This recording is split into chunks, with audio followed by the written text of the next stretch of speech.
mesej yang sangat penting dan bermanfaat untuk para penonton, bercakap tentang kepentingan dan juga manfaat. Satu lagi aspek yang perlukan bawakan kepada anda tentang makanan dan keterjaminan makanan, dan pastinya sempena dengan setahun bersama Kerajaan Malaysia Madani. Pagi ini bertuah sekali kita dapat berbicara seketika dalam kesibukan jadual beliau. Yang berhormat Datuk Chan Fong Hin, terima kasih yang berhormat kerana sudi bersama kami.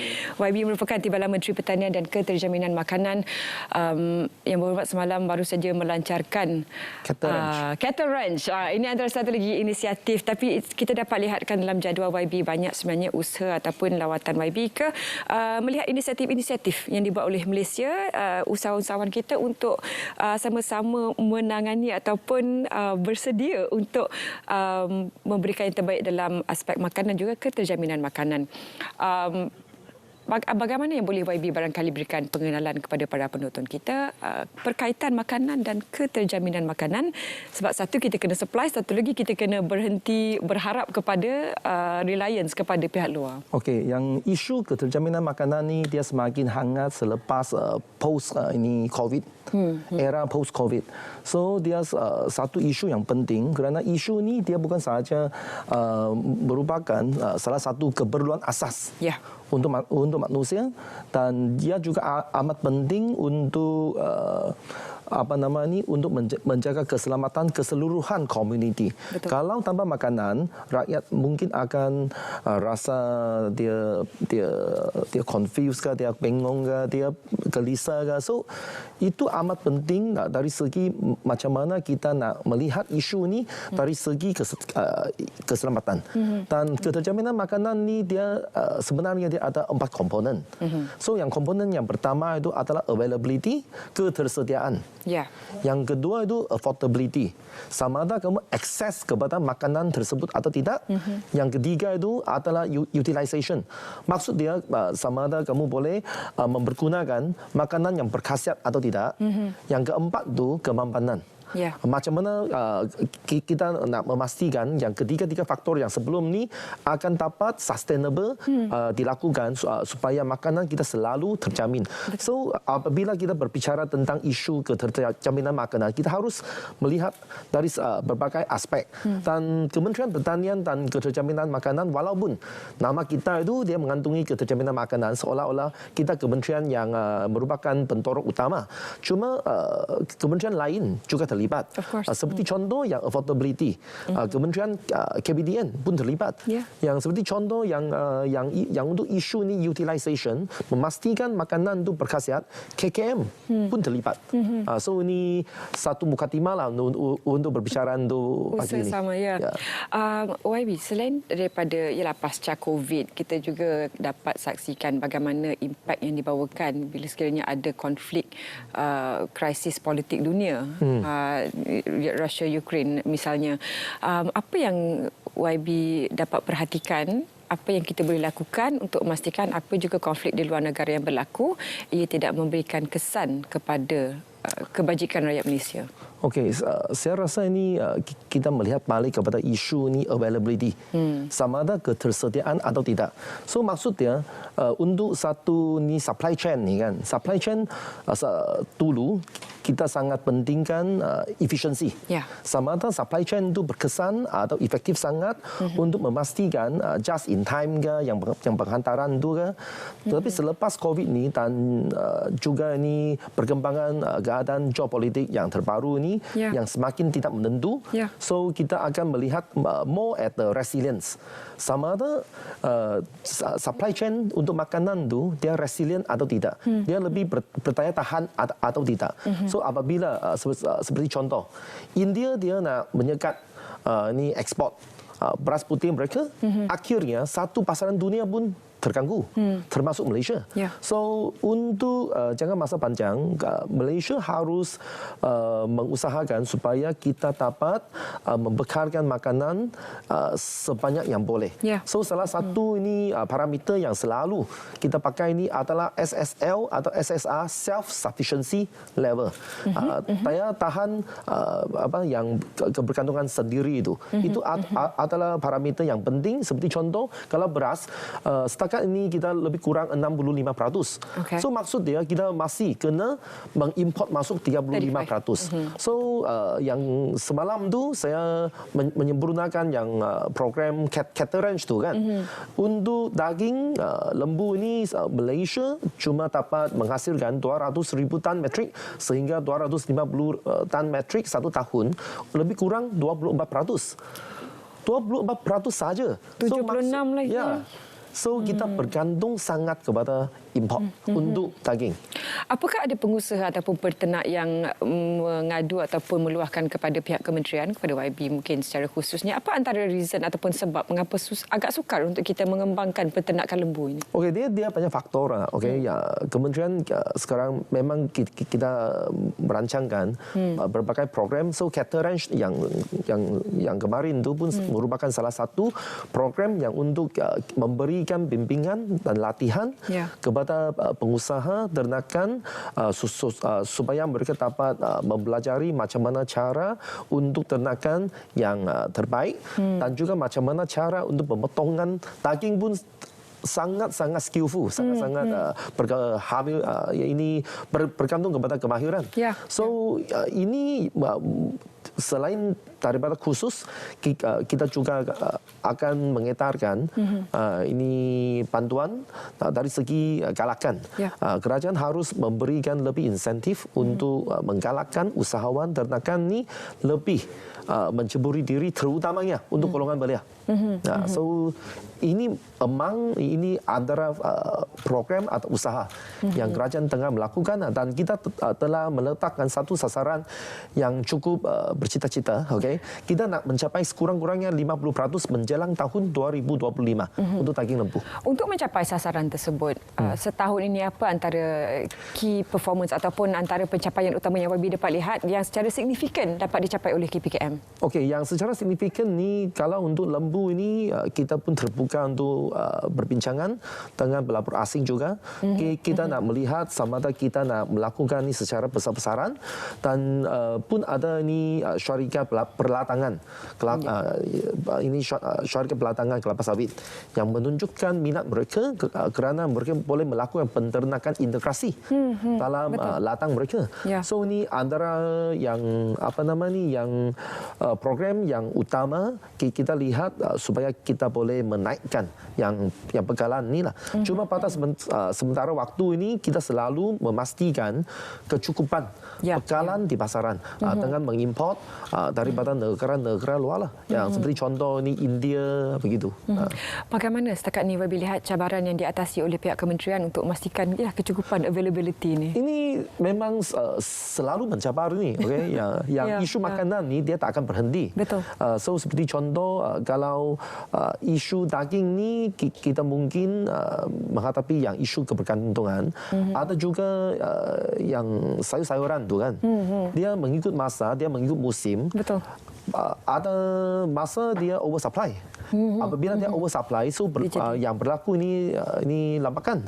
So dia berbagai isu dan cabaran yang selalu kita menghadapi, dan kita buat setiap upaya apa yang terbaiklah. So seperti contoh yang beras putih tempatan yang 2 bulan ni, so kita pun melalui berbagai yang intervensi ni.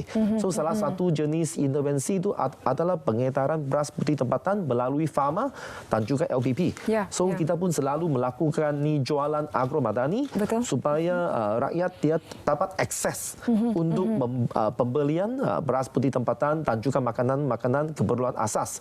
Ayam ke yang selalu kita buat dalam kompor madani ke, dia berapa ringgit, lepas tu kamu boleh bukan saja kamu boleh dapat beli ini ayam bulat ke, kamu juga ada ni combo dengan sayur-sayuran ke, minyak masak ke, yang seperti inilah yang contoh yang selalu kita buat. Banyak kita bawakan sebenarnya jualan agromadani di bazar foyer RTM ni sebenarnya YB.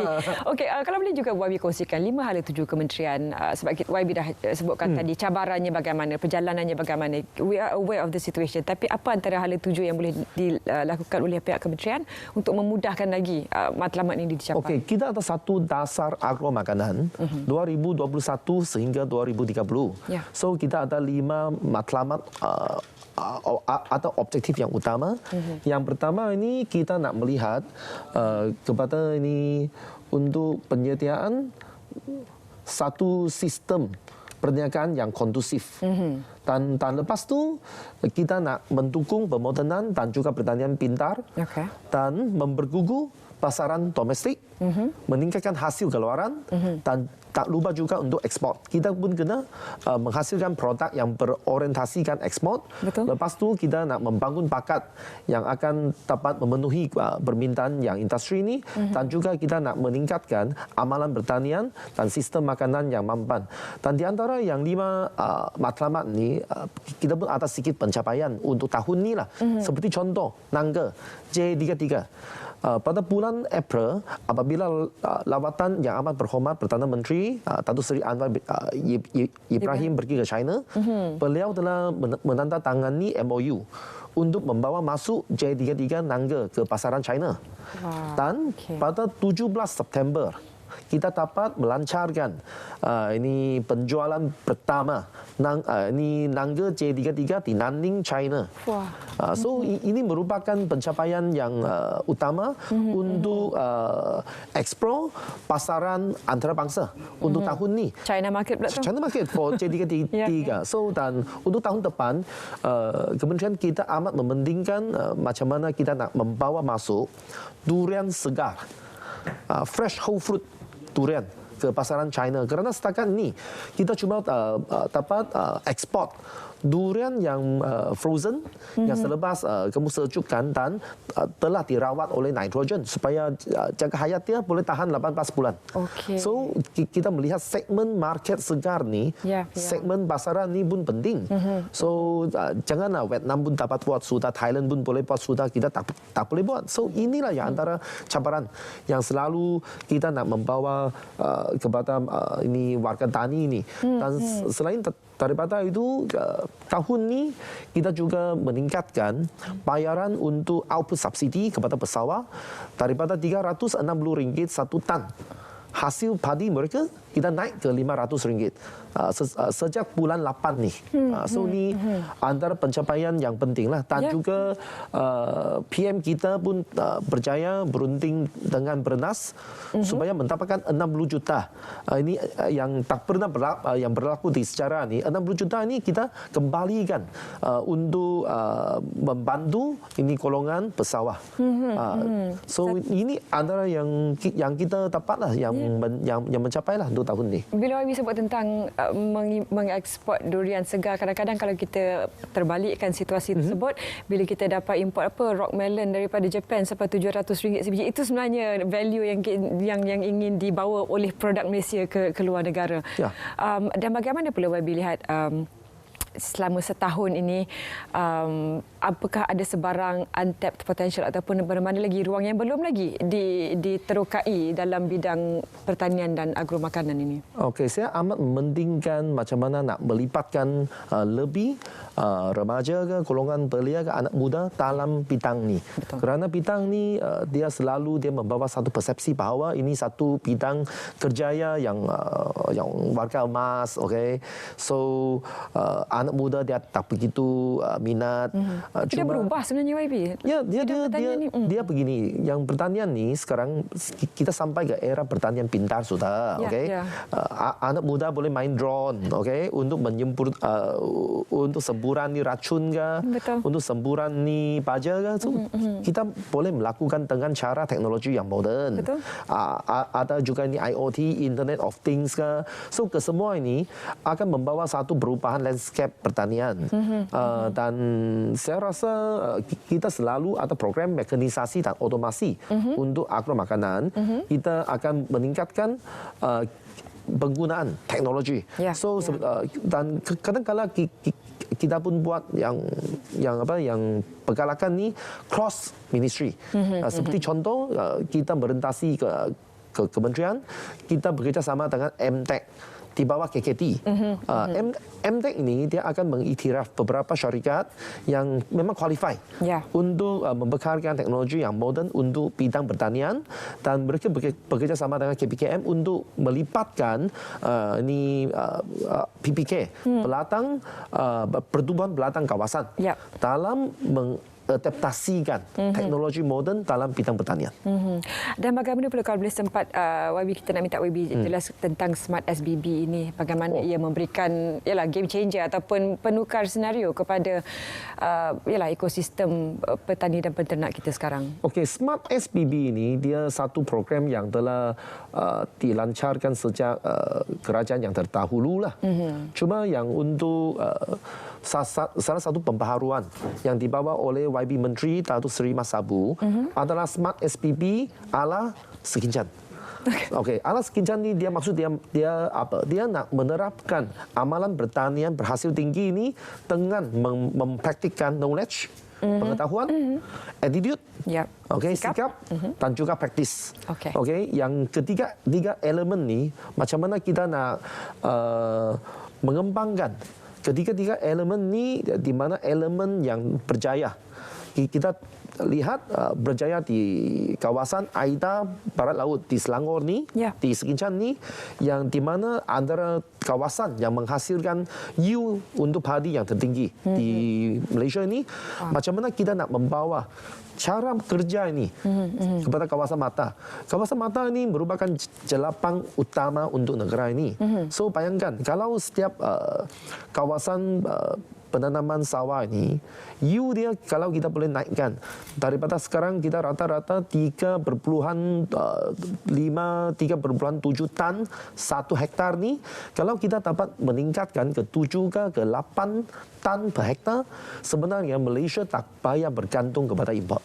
So yang selalu yang kita pun buat satu perbandingan, ini bukan masalah nak memperluaskan kawasan tanaman. Yang penting tu macam mana nak meningkatkan itu hasil tu. YB dalam bila bercakap tentang kejejaman makanan ini, cepat betul masa kita berlalu. Sebagai rangkuman YB, kalau boleh YB kongsikan program setahun yang akan dilakukan oleh KPKM dan juga bersama masyarakat dari 8 hingga 10 Disember nanti. YB boleh kongsikan apa antara intipati dan pengisian, kenapa mereka perlu hadir untuk sama-sama melihat sendiri apa kejayaan dan juga capaian yang telah pun dicapai oleh KPKM. Okey, yang program setahun bersama Kerajaan Madani yang akan dilangsung pada 8 hari bulan Disember sampai ke 10 hari bulan di Stadium Bukit Jalil ni, yang akan disempurnakan oleh PM kita pada 10 Disember. So memang kementerian kita akan melibatkan diri kita dalam program ni, dan di antara program yang menarik, seperti contoh kita nak simulasi macam mana nak menggunakan drone untuk bidang pertanian. Kita ada simulasi penggunaan drone dan juga satu pengalaman supaya kamu boleh dapat try macam mana nak guna mesin jenduai secara virtual. Orang ramai boleh cuba? Boleh cuba. Wow. So ini yang di antara yang kita nak buat, dan demonstrasi oleh KPKM. Kita juga ada adopt a coral. So ini dia untuk menggalakkan macam mana kita nak menjaga dan konservasi untuk batu karang ni, dan selain daripada ini macam mana seni menghiaskan akuarium kamu. Dan juga ini saya rasa ini pun agak interesting lah, penjagaan dan tantanan kucing kesayangan. So kamu boleh bawa kucing kamu, tengok macam mana cara untuk ini tantan. Saya bukan penggemar sangat untuk kucing, so saya kurang pasti macam mana ini. Cuma saya yakin memang ramai ini rakyat ni dia sangat terpikat dengan ni penjagaan dan tantanan yang kucing yang kesayangan ni lah. Dan juga kita pun ada demo untuk memproses buah nangka. So yang tadi saya ada cerita kan, bulan September ni kita telah berjaya bawa J33 ke pasaran China. So sekarang kita nak menunjukkan demo macam mana kita nak proses buah nangka ini. Dan selain daripada program yang menarik ini, seperti biasa kita selalu adakan ni signature event kita, jualan agromadani lah. Ini biasalah ini kan. Baik. Di mana jualan yang memberikan ini diskaun lebih kurang 30% perkurangan daripada harga pasaran. Seharian boleh luangkan masa di kawasan nanti. Terima kasih Yang Berhormat Datuk kerana sudah bersama kami. Kalau boleh sebenarnya nak sambung lagi tapi sebenarnya kita dah kasi tukar masa. Yang Berhormat Datuk Chan Pong Hing yang merupakan Timbalan Menteri Pertanian dan juga Keterjaminan Makanan. Terima kasih YB. Jumpa di Bukit Jalil nanti. Okey. Baik.